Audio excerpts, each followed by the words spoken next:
Газар хөдлөл гэр хорооллын хөгжил хилцүүлэг өнөөдөр боллоо. Гэр хорооллын хөгжлийн тухай хуулийг улсын хурлын гишүүн Болд санаачлан боловсруулж энэ хаврын чуулганаар хэлэлцүүлэхээр товлоод байгаа юм. Уг хуулийн төслийн гол зорилго нь иргэдийн эрүүл, аюулгүй таатай орчинд амьдрах эрхийг хангах, хот суурин газрын инженерийн дэд бүтцээр хангагдаагүй нутаг дэвсгэрт иргэдийн өмчилсөн газрыг дохижуулан хөгжүүлэх харилцааг зохицуулахтай холбоотой юм.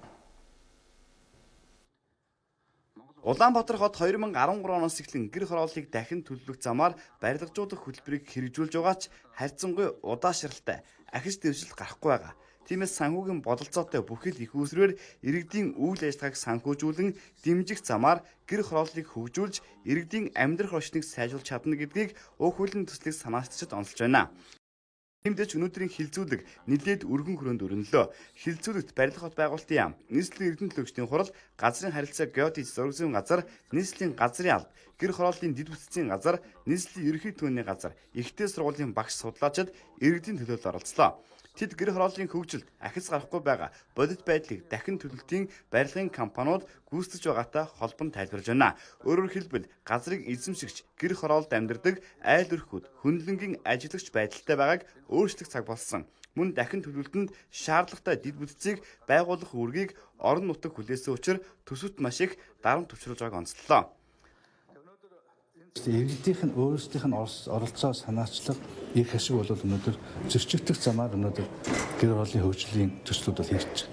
Тэгэхээр энэ алдааг бид засахын тулд гэр хорооллын хөгжлийн тухай хуулийг бол олон улсын туршлага, сайн туршлагыг судалж Монголынхаа иргэдийн гэр хорооллын иргэдийн хүсэл зорилго санаачлагыг өнөөдөр бид харгалзан үзэж энэ хуулийг боловсруулсан.